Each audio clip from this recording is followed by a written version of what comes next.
12 school years in. Hi, I'm Kim Johnson. I've been in the early childhood classroom for the last 12 years.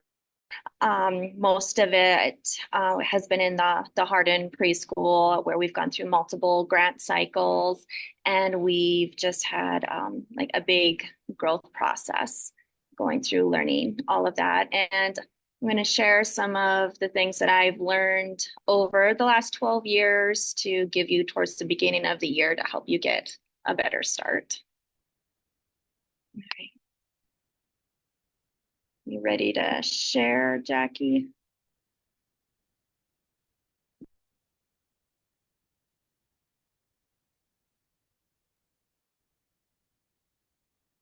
All right. Can everybody see it all right? Not yet.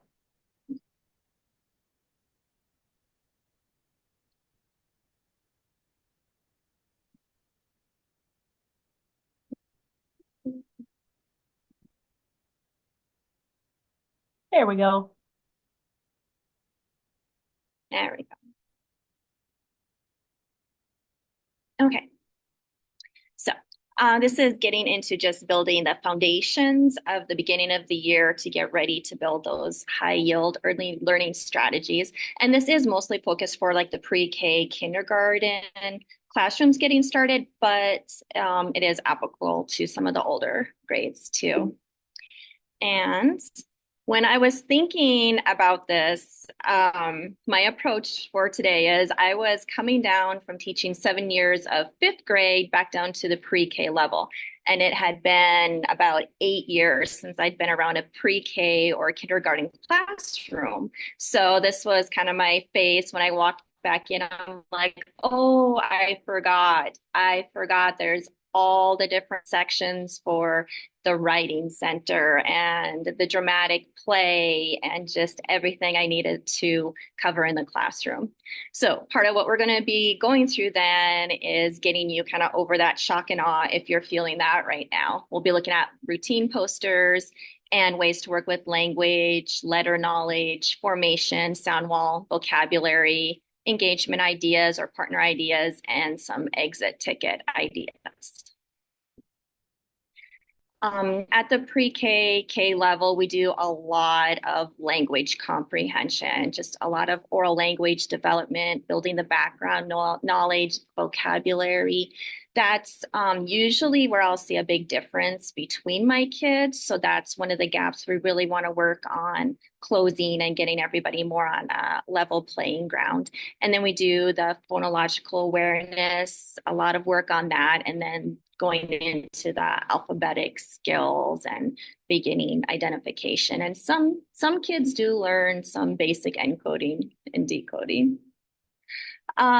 So one thing that I didn't know right away my first year that would have been really helpful is thinking about what is the routine within the routine. Not just like, okay, we have the visual schedule. Now it's time for story time. How do I move my kids from what they're doing to story time?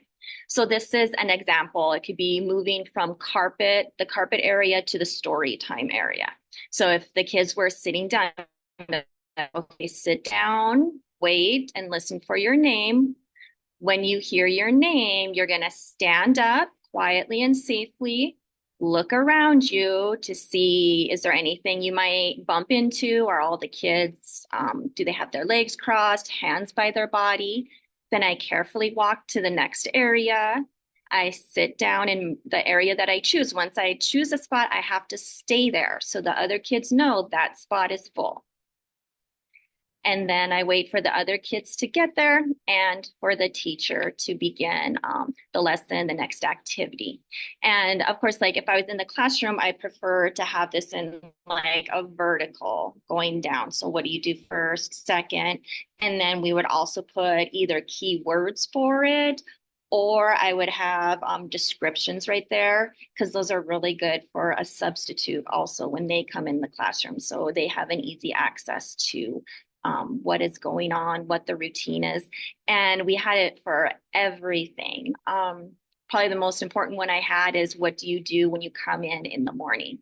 And so we would have the kids, we had a picture, go hang up your materials, move your heart.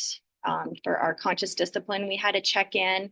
And then they went over to the feelings check in and put their clothespin on how they're feeling that day. I feel, they'd work on the language. Then they go to their square. And then I'd have music playing. They could listen to the music, or this was free talk time where they could talk with the other kids until we had a visual timer, until the visual timer went off. And then we knew it was ready to start our next routine. So yeah, I had a pile of posters that I used throughout the day. And it was also really helpful for any time we came back from a break. We just pull out the posters, or if an individual kid needed some extra support, we'd pull out the posters and go over what they needed to work on. Language, I kind of talked about it in the importance of it in our previous presentation.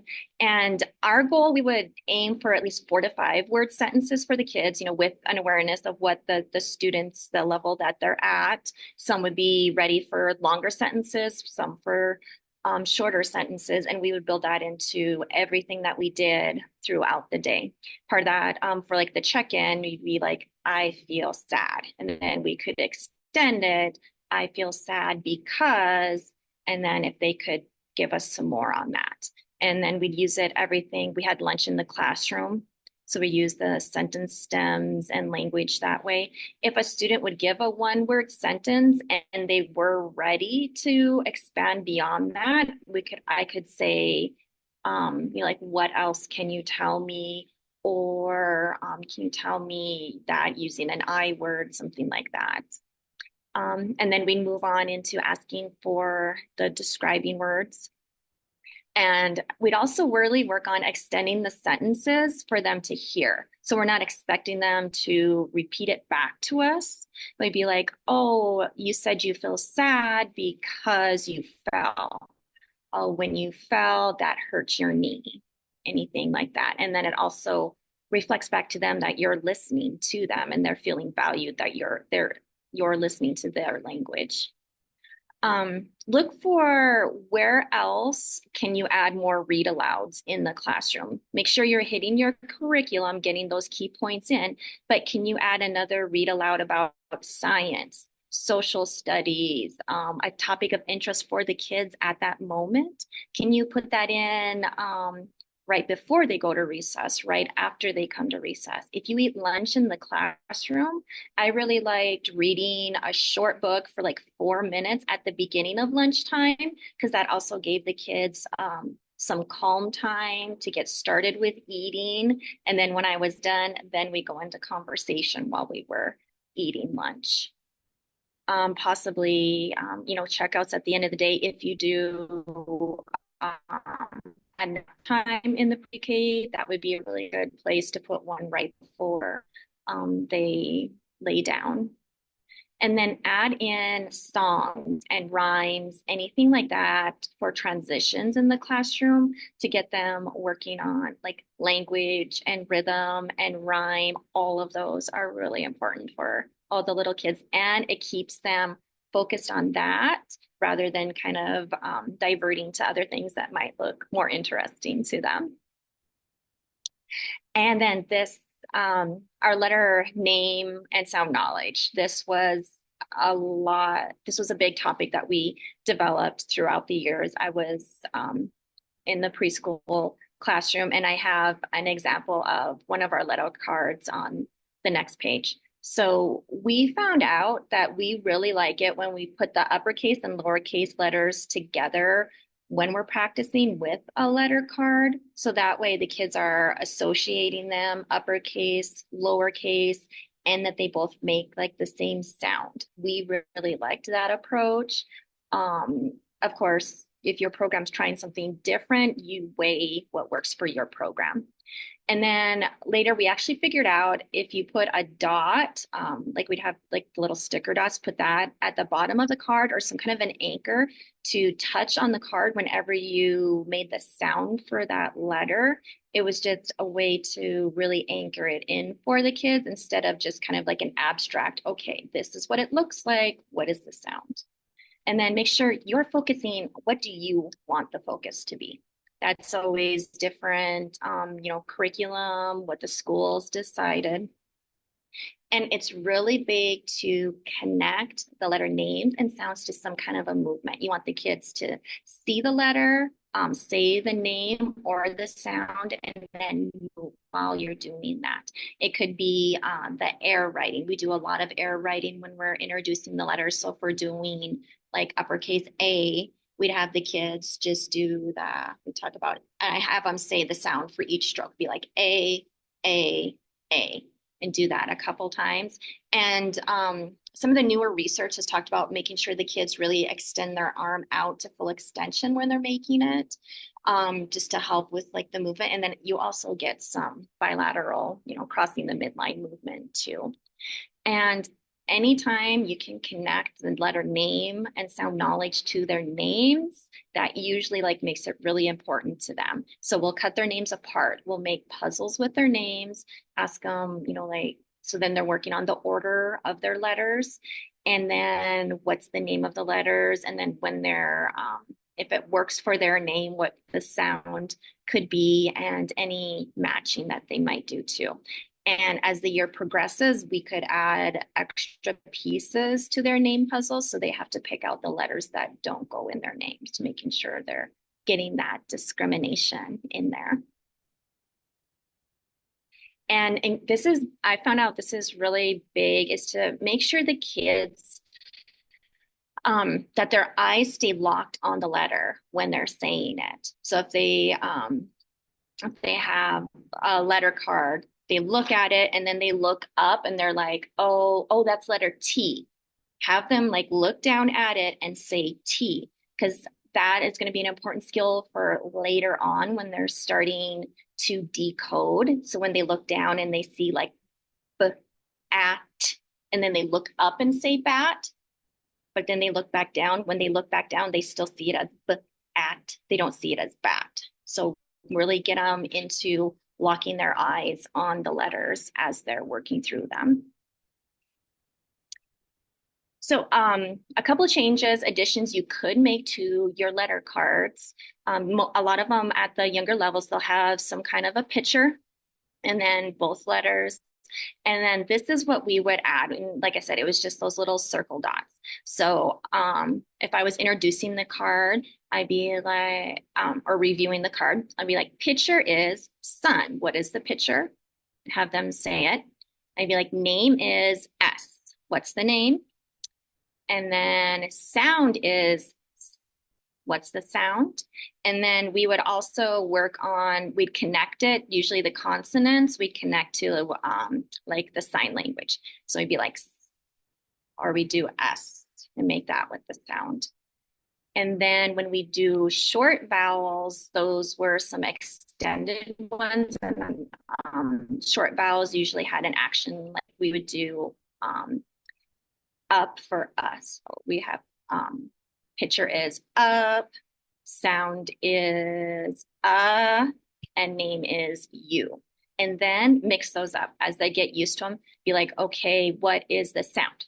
What is the name? And just mix it up and have the kids do it. Have a kid come up to the front, hold up the letter card, and be like, okay, name is, sound is. They love doing that.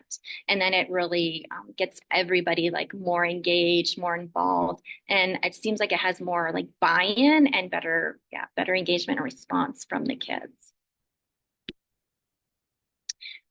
And as you're setting up your classroom, there's lots of ways to create literacy opportunity. We figured that when we do our name tags, whether it's anywhere in the classroom, on their little carpet squares, their cubbies, anywhere, we started highlighting the first letter in their names. And one way to distinguish out that names start with an uppercase letter. So that's one way we would do that. And then we would label as many things and areas in the classroom as we could to convey that print has meaning and to realize that what we're saying is what those letters actually mean to help them break through that code. That's why we teach reading. And having things labeled, that's going to give the student opportunities to teach each other and to ask each other literacy questions. It might be like, do you have this letter in the name? And be like, oh, that's my T. Do you have a T in your name? Things like that. And then also it gives the teacher some opportunities for some embedded instruction and some like little interventions, quick interventions you could do with any kids that are needing some extra support because you're getting formative feedback at the same.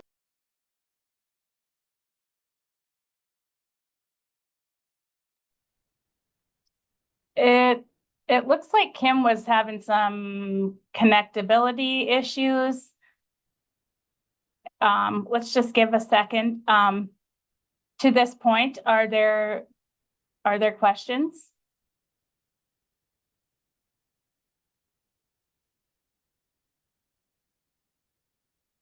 If you're like me, you're like furiously writing. Ooh, good idea. Ooh, I gotta remember that.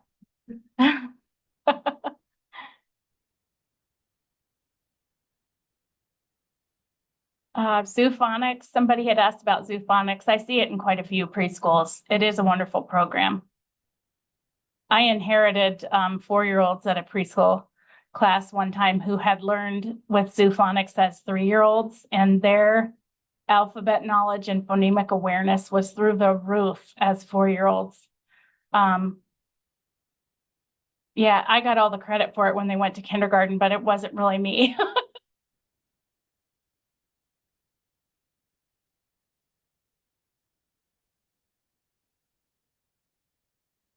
See, hopefully Kim can get back in here.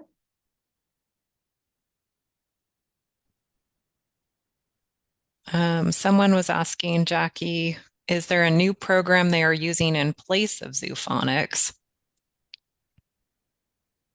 Zoophonics no longer published. I don't know. And then No, it is. We use it at the school, and then also as the kids go into TK and get a little older, we pair with Secret Stories too. It's another one. But I still see Zoophonics in the schools today, and other ones too. And then Chelsea made a comment that visual phonics are also great, created by speech therapists.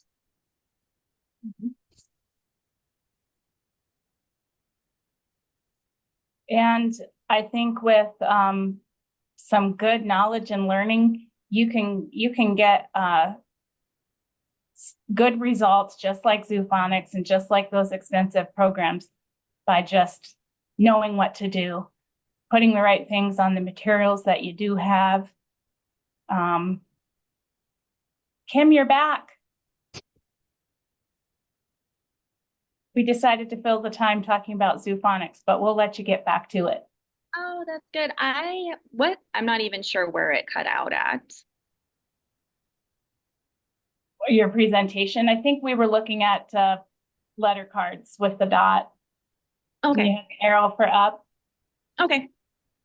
I see some people have had to leave. Stay tuned. There's a big surprise at the end that you can use for yourself or share with a friend. So hang in there.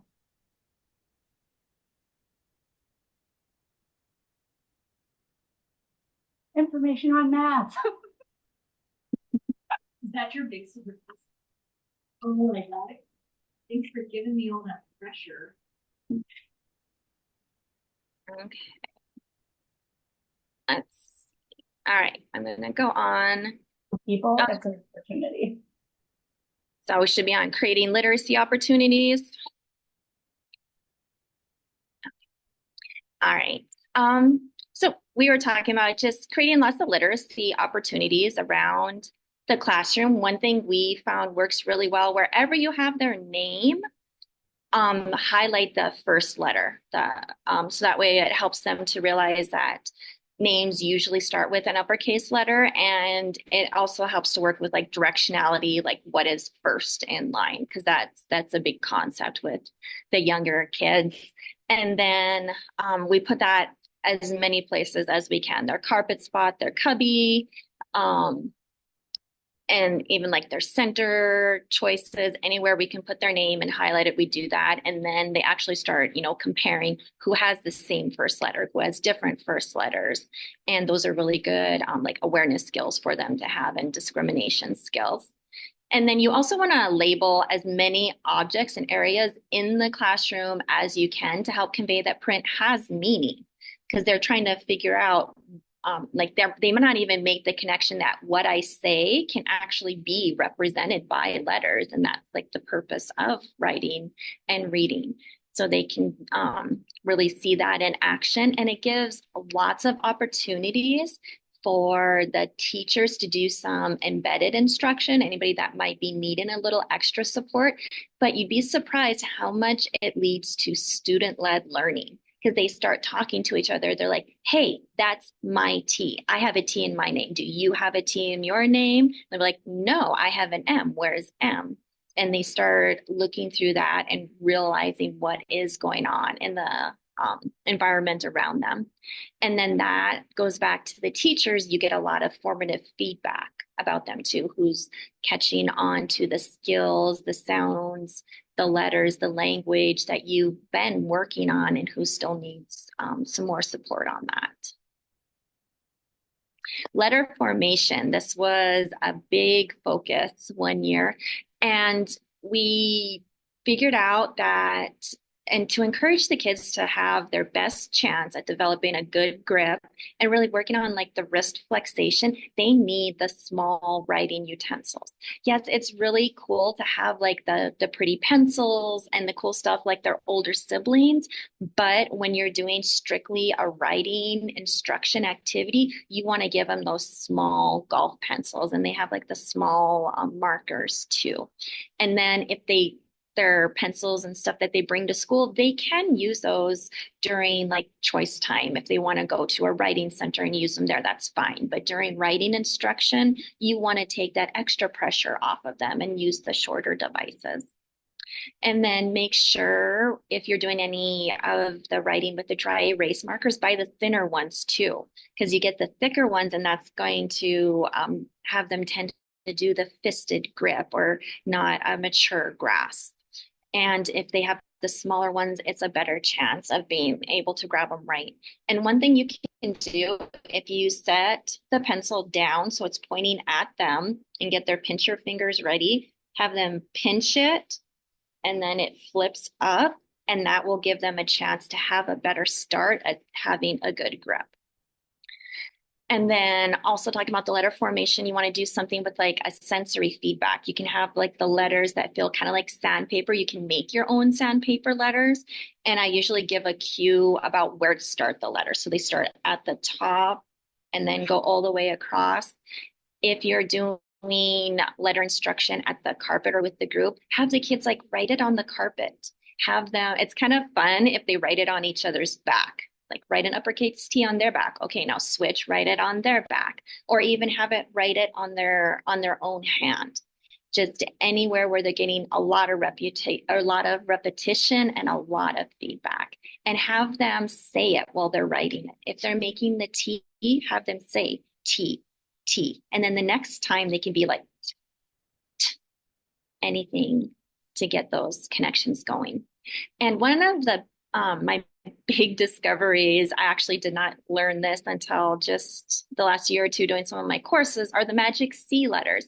Because I'd always talk about like the letters that start with an O, but the O, sometimes the kids will start like right in the middle at the top, where if you teach them C first, they start over to the side. And then when they do the C stroke, when they come back to the top, they'll be ready to do the line down.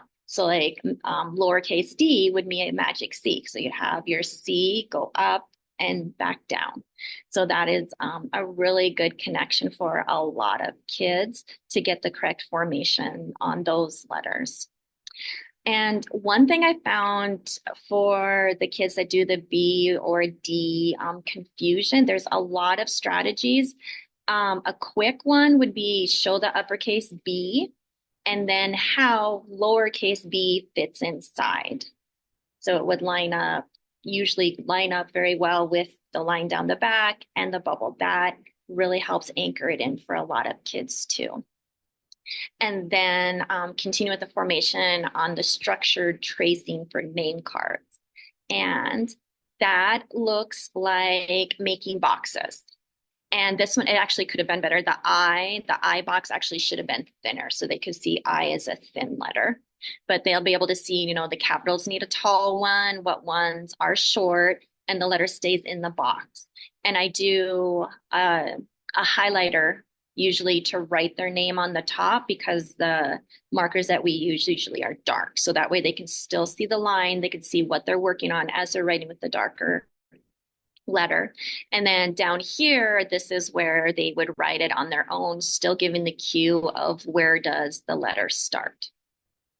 And we work on this a lot the first 2 weeks because usually, or about a week and a half, is what we would have to get to know the kids, do some routines before we would start our curriculum. So this is one of the focus points that I would use is meet with the kids individually, really work on getting the formation down, working on pencil grip if they're ready. And these were like a full-size piece of paper. And I did have every kid start out with those cards, even the kids that knew how to write their names, just to have everybody on the same page to start with. And then we would differentiate from there who's ready for like smaller cards or writing their last name, anything like that. And one thing you want to watch for is their erasing. I would actually take the erasers away. I would have the eraser by me and have the kid work on the strokes and going through it without erasing. So they're getting the formation of the letter and they're not getting caught up on the perfection of making sure it's an exactly straight line. Because we always talk about mistakes mean I'm learning.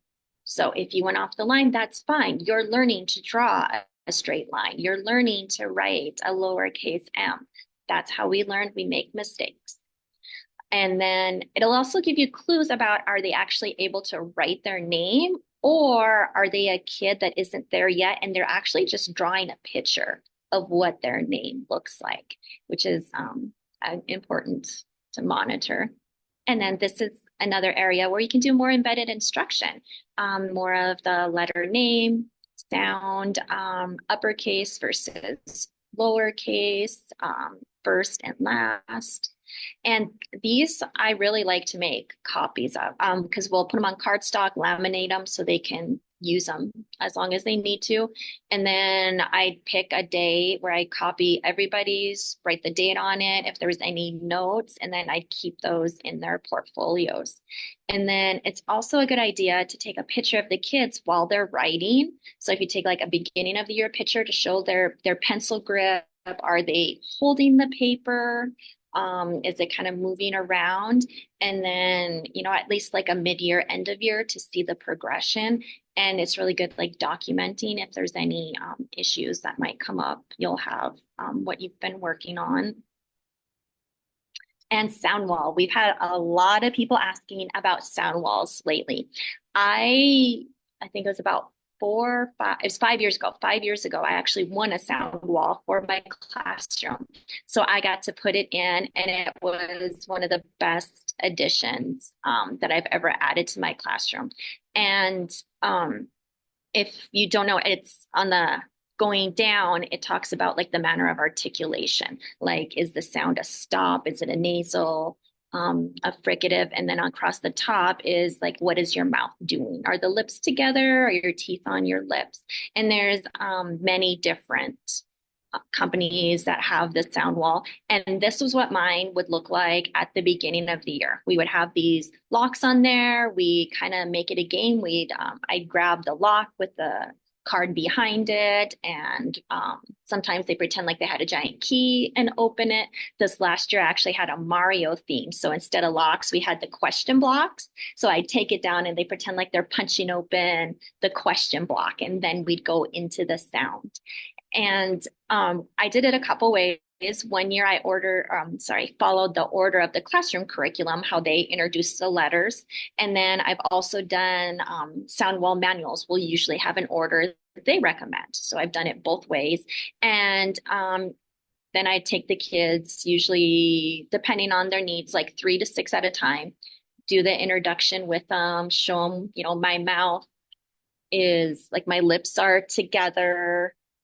The sound is coming out of my nose. The sound is and then they would have to they'd work on that. I'd show the card and they'd work on making sure their lips look like the card. And then is your voice on or is your voice off? And is it coming out your nose, your mouth, the air? And it is really fun. And then this is how one would look like during the year then. So we would have these graphing cards and we would use them when we fill up the whole wall and we work on, we always did like voice off and on. Some of the sounds have both cards. Some of them only had one. And you can see there are sticky notes on there because they are for multiple grade levels, depending on what they are. So I would just cover up the graph themes that didn't pertain to us because we would just do usually just the first one for them. So then we would get to play games. Be like, okay, touch a sound. The kids would go up there because they loved using, our little pointer and they'd touch the sound and the kids would say the sound. Or you give like 2 sounds like and which one is the nasal sound or guess my sound. If my, if my mouth is open and my tongue is in the back and give a bunch of clues and they try to guess it. And then we would also put like the kids' pictures up there. We would sort them by the first sound. And then, and I would not put a name on the kids' pictures. I only put their picture up there. So it was focused on the sound and not what the first letter is. And then we sort picture cards, do lots of grapheme phoneme. The kids would pick a sound and we do like silly alliterations to try to go with that sound. And it started to be a really fun point in our classroom.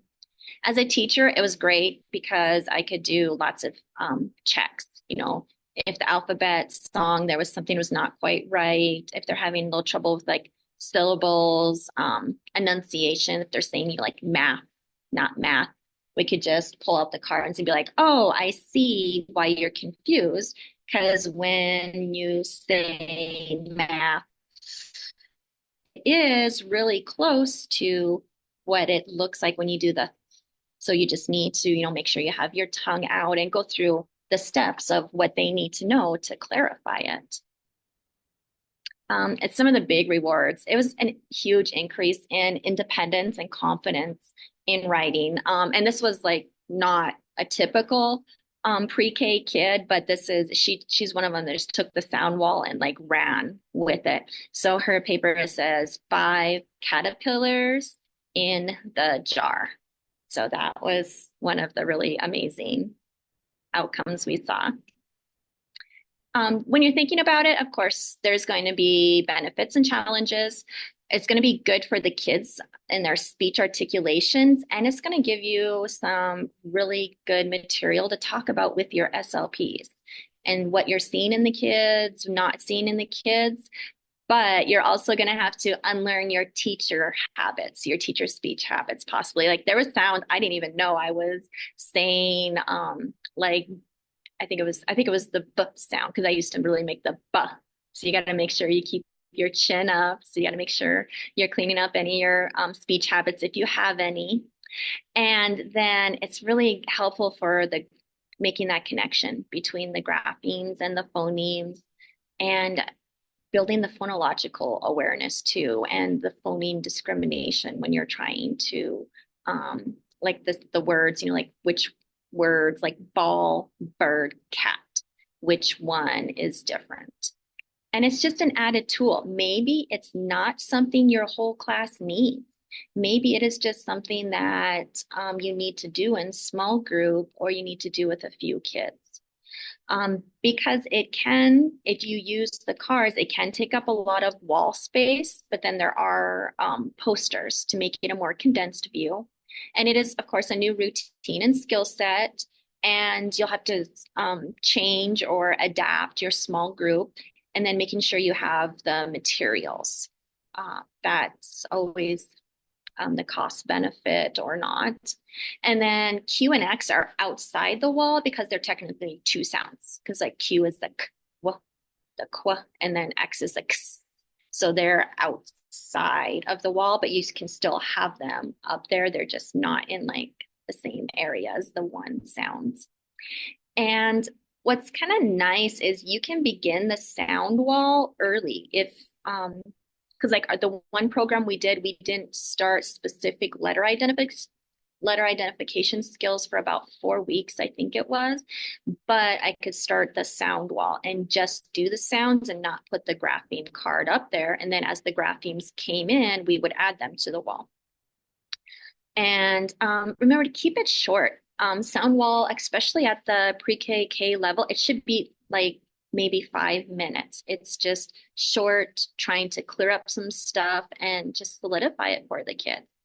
And if you're looking at adding it, supplementing it into a program, just remember the goal is the same as the curriculum you already have. You're just adapting the materials and the approach that you're using to help teach the grapheme phoneme correspondence and really making sure you have a clear sound. And we figured out that a lot of the vocabulary cards for the young kids, the kids just don't relate to them because it's usually one picture on a card. So we started making our own in Google Slides. So one thing, there's a few things you're going to want to look for then. You want to make sure that use a kid-friendly font. What are the kids familiar with? And then a student-friendly definition too, like huddle. Huddle means to move close together. And then give multiple representations. So we have, they could huddle for warmth. Maybe they're huddling for protection. People can huddle together on a team to make a plan. A group of friends or a classroom, you can get together and you can huddle together and you can celebrate. You can do a cheer and talk about all those things. So each kid is getting a better chance of relating to it. And beware of your capitalizations, like huddle, not a proper noun. So we made sure to use a lowercase. And then it's up to you if you highlight the initial sound. That was something I really liked doing because later on in the vocabulary lesson, there's like a game they can do where they might need the first sound. And then our vocabulary routine, it builds on each other. We do the same, it's usually 6 words for 5 days for a week. So we start off, there's a lot of just teacher talk the first day. The kids listen, like I say the word huddle, they would say huddle, huddle is to move close together. And they would repeat, huddle is to move close together. And then it's going to extend out through the days. And I'll go through what each day looks like. Oh, this is a great quote from one of my kids. It's like, we do the same thing, only a little bit different, so our brain can remember. So that's a great way of a kid expressing what vocabulary progression is. So on day 1, we do the listen and repeat. The goal is to have them say the word 6 times and match it with an action. So that's the total physical response. So if it's huddle, I might have them like put their arms up, act like they're huddling. And as they say huddle, they do the action, say that 6 times, work on the definition, talk about the slideshow. And at the beginning of the year, we would actually usually introduce 3 words on Monday. And then Tuesday, we'd review those 3 words and introduce the other 3 to kind of reduce the cognitive load a little bit. And then day 2, the same listen and repeat. And then we would go into the deeper discussion of the pictures and the examples. And I would give us some sample sentences like the the classmates were huddling together to celebrate. And I would say some sentences and they would repeat it back. And then day 3, when I would bring up the slideshow, we'd do a stop and think. So I'd have them, whenever my hand was up, like, okay, this is a stop. That means your voice is off, your eyes on, ears on, brain on. You're thinking about what is this word? And we kind of talk about like some people might, like the answer might pop into their head and some people got to think a little bit. So this gives everybody that think time. I'll be like, okay, so your clue is the first sound is, and I might do the action. And then I'll either put my hand down or I'll snap and then they'll say the word. And if there's some like non-sayers or if there's like a miscue, then I say the word is huddle. What is the huddle? Or what is the word? Huddle. And then they repeat it again. And usually we'll repeat it at least 3 times that day. And then this is a day where I either give a sentence stem and pull names and the kids finish the sentence stem and the class repeats, or the students will create their own sentence using the vocabulary word and have everybody else repeat it. So you're getting the vocabulary, building background knowledge, having voices heard, lots of engagement, and still working on moving. And we would do the first, okay, I'm going to show a word. There's no wait time. And as soon as you know what it is, tell me what it is. And I'd show it. They'd say their answer. And then I would clarify the word is huddle. What's the word? And then we would do questions on these days. Like, what does it mean to huddle, or why would animals huddle together? And we'd start off like whole group kind of discussions and then work on going into partner sharing. By the end of the year, I'd have the partners, they'd have to listen and they'd have to say what their partner said. Like, I heard you say animals huddle together for warmth, but that's usually in the spring before they get to that point. And then fast word again on the last day. And then we play What's My Word, where I hold up like 2 cards and I give clues. And we do the stop and think again and be like, okay, this word means people that join together, and give clues. And then I snap and they'll tell me what they think the answer is. And later in the year, we partner them together and they whisper to each other what they think it is. And then when they have an answer, put a thumbs up. And when all the partners have a thumbs up, and then everybody gets a chance to present their answer. And we talk about that. Kind of talking about, I had a great consultant, Dr. Danielle Thompson, where I wanted to know, how do I know if they're actually learning the vocabulary words? Yes, they can produce the word, but what else? So she gave me some ideas, make sure that they can tell you more about it. What's the function? Does it describe a whole, like if it's talking about teacher, she's part of the school, or it's perceptual qualities, a synonym, or can they give a gesture about what it means? So all of those show like a deeper understanding of the vocabulary. And quick engagement ideas. We could do things, making connections like point to the clock and say time, anything like that. Turn and tell a partner. At the beginning of the year, we'll start with things like tell your knee, what color your shirt is. Tell your thumb what color your shirt is. Change your voice. Say it in an angry voice. Say it in a tired voice. Anything to get them engaged, get them excited, telling them to say it over their shoulder. Partners, I do badges. So I'd have like 1 peanut butter badge, 1 jelly badge, put them together. And to start out the year, we just be like, okay, Jelly, you're going to listen, touch your ear. Peanut butter, tell them what your name is. My name is. Okay, then switch. Peanut butter, touch your ear. You're going to listen. Jelly, my name is. That's how we start partners at the beginning of the year. And then you just keep building from there. And make sure you don't use colored popsicle sticks. We tried that and the kids they're very colorful. And this gives a chance to have students pick partners, not just teacher directed ones too. Exit tickets. Yep. even in preschool. And I, for the longest time, had a big orange laminated piece of paper, cut it to look like a big ticket, said ticket out the door. When we went out to recess, when they leave at the end of the day, I just pulled it up and I would write on it. I might write just like the one letter, one sound that we're working on, or later, and they have to tell me like uppercase B, lowercase b, that discrimination, or just the letter names then R, B, E, H, whatever the kids are at. Or you can grab your alphabet cards, grab your sound wall cards, and you don't have to do the whole thing. You could just be like, what's this sound?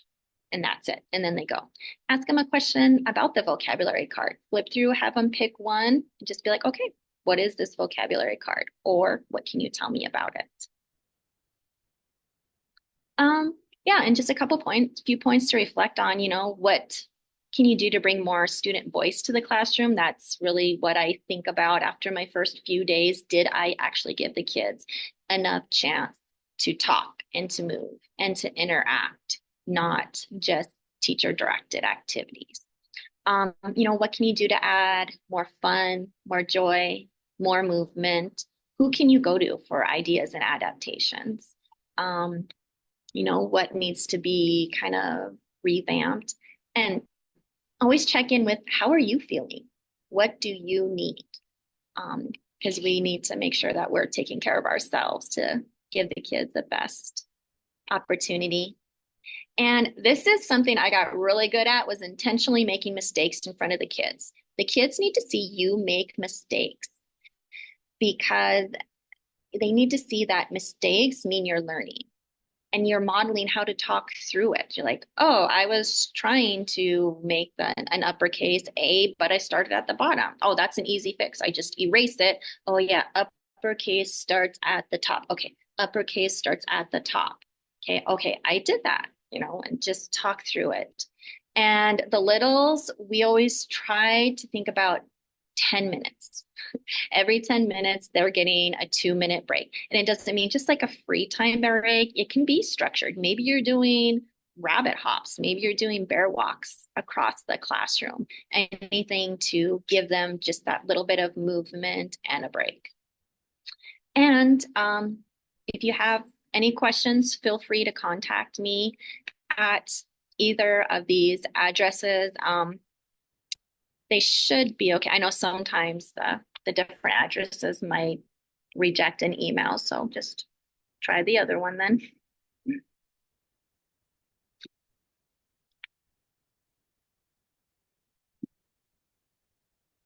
Kim, I just want to thank you again that right in the middle of moving to a new school and a new grade level, that you gave your time to create a presentation and to come on here and share with these folks. We truly appreciate that. Are there questions?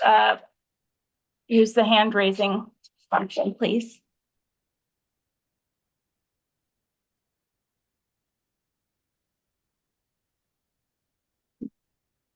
I will. While you're thinking of that, I'm going to do two things.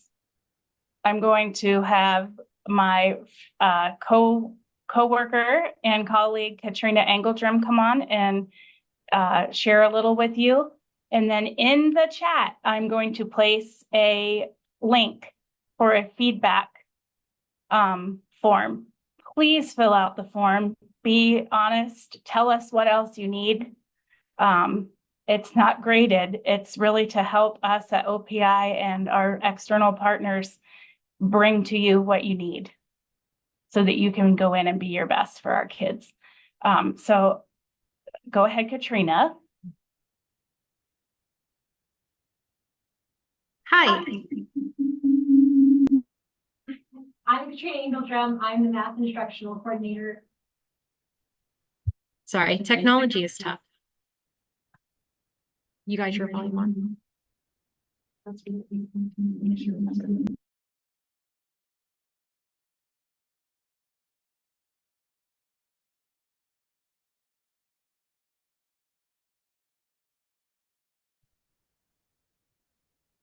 Okay.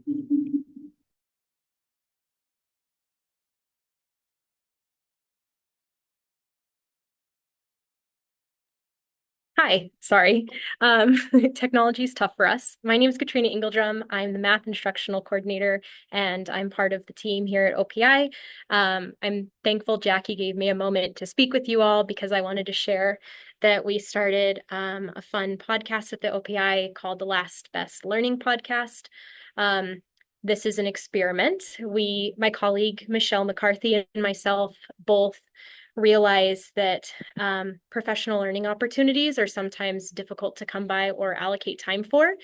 So we're presenting a podcast series that's just 20-minute sessions.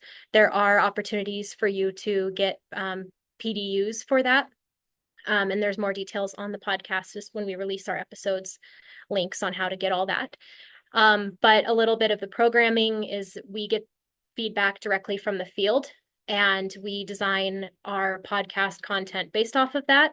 And we ask experts from the field teaching in schools right now or who work in Montana and have expert knowledge to come speak about real issues that teachers are facing in Montana. Our orientation episode, I dropped the link into the chat. You can watch that now. It's just a really short episode, but we are recording our real first full episode later next week. And I'm excited to announce it's about educator self-care and what that really looks like in application. Not just, go walk more or meditate more or all the things that people talk about, but how do we really take care of ourselves as educators? And future programming includes topics like differentiation in the classroom, K-12, PK-12, as well as dealing with special population groups among our students and other topics like that. So if you're interested, please click the YouTube link and give it a listen. Again, the orientation episode is up. It's not, it just kind of gives you more overview of what it's all about. And again, they'll just be quick 20-minute episodes. And then I also wanted to leave you all with something you can take from math, because I feel like I'm obligated to talk a little bit about that with you all. But there is a fun game that I'd like to share that is applicable for classrooms of all grade levels. Let me pull this up really quick. It's called Set, and I don't know if I hope someone's maybe familiar with it. It's a really fun game that teaches some logical reasoning. I play this with my 4-year-old at home, believe it or not, and she usually beats us. But it's pattern making and finding commonalities between different characteristics. And the important part of the game is they have to justify why they think their answer is an answer. So I showed you a screen. There's an online version that's free, but there is also a deck of cards you can get. It's less than $10 on Amazon or Walmart or wherever you want to go. But the main premise is that there's 4 characteristics. So you have shape, you have different types of filling in, you have different colors and different numbers. So kiddos just need to be able to count to 3 in order to actually play this game. But their job is to find a set. And the way you find a set is either all the characteristics have to be the same or different. So an example of a set would be these 3 purple cards here, because they are all purple. They all have 1. They're all different fill-ins, and they're all different shapes. So it's a quick, easy game, but your kiddos learn how to justify, explain their thinking, and use some basic math skills. So just wanted to share that with you, and I'll stop sharing and turn it back over to Jackie. Okay, did anybody come up with, think of a question that they want before we end today's opportunity?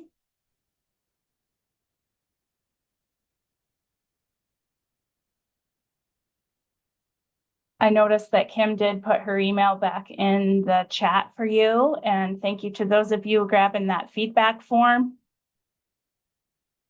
We can't get better or meet your needs without knowing what they are, so please fill that out. It looks like everybody's too tired or shy to ask any more questions today. So I just want you to take 30 seconds, close your eyes, what is one thing that you can do tomorrow to prepare for your upcoming school year? Or if you have kids already, what is one thing that you can do tomorrow that you learned or were reminded of today? 30 seconds.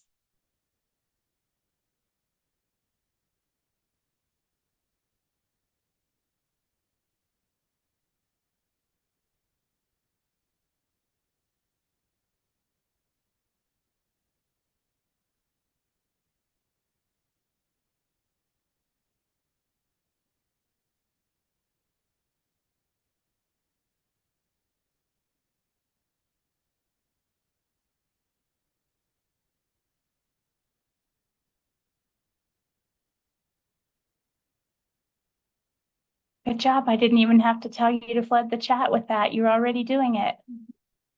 Share if you feel like doing so. Thanks.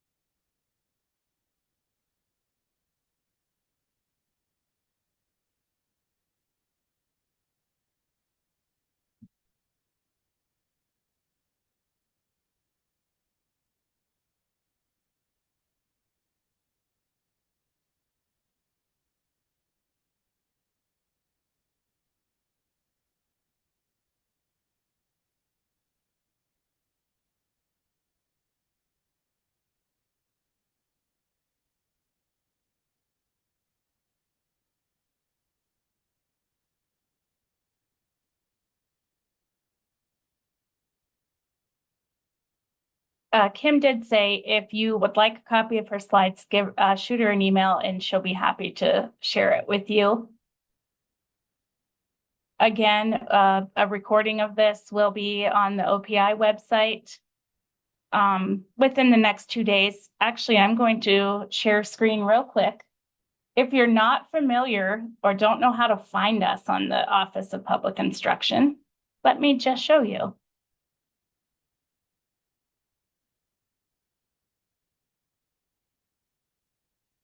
If you go to opi.montana.gov, you come to the main page,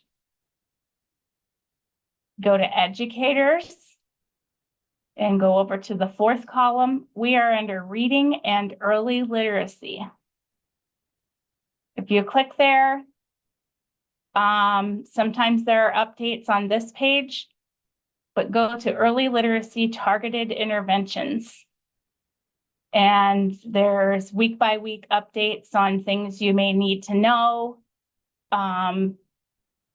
information for contacting Kimberly or I, what Allison shared about the early learning developmental domains guidance, data collection and information for what right now everybody's thinking about Jumpstart program, but soon there will be information to report for the early literacy classroom. Approved evaluation methodology tools. Anything that you need to know, you can find here, or you can call Kim or I and we will help you out. So, great job, Montana. Great job for showing up. You're a literacy leader now because you decided you needed to know more. And now you get to go back to your schools and your programs and share it with somebody else. And we will be seeing you on September 11th at 4 o'clock. And Dr. Danielle Thompson will be sharing her wealth of knowledge about oral language. And this is one you won't want to miss. So come on and see us again. You'll get a new link and all of the links will work for September 11th. And go ahead and continue to share with your friends. If they want to still sign up, they can. They've got, 20 days to do so. And I think, Jackie, So- we should just highlight also that on our website, we do have a link there. Next week, we will be having open office hours. from 11:30 to 12:30 each day. So if you have specific questions that you need support with, drop in. You don't need to sign up. We'll just be there online. So if you have anything that you need help with. And go ahead and share that with your administrators. Seems to be the week where everybody's realizing they don't have the information they need to implement these programs. So we'll be there to answer any questions. You have questions in the chat about them. Oh, yes, renewal units. Those will come via email.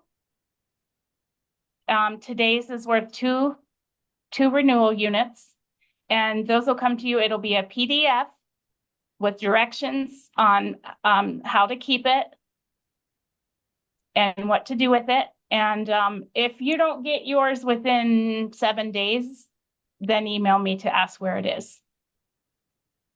Also, can they receive them if they watch after? Okay, so if you need to watch it after the fact and you still want PDUs, we're not set up for that at this time, but we are working on it. So go ahead and just email me so that I know that you're still hoping to get credit for that, or that somebody else would like to. And I'll keep a list of that. And when we have the opportunity to offer PDUs for that, I will let them know. Why is Map Course Reader not approved as an eval tool?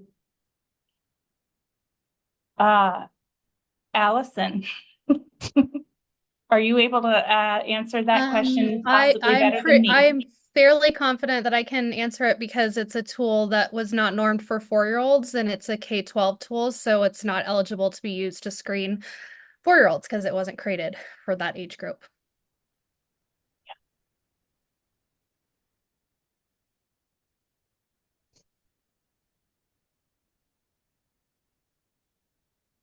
Denise Brewer, can you get in touch with me and I will work with you on that? We're not going to be able to do it at another time, but I'll work with you.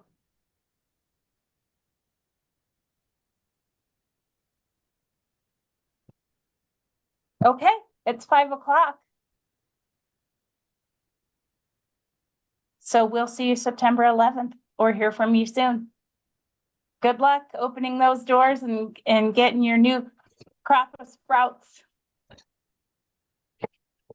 Thank you, everyone. There are more questions.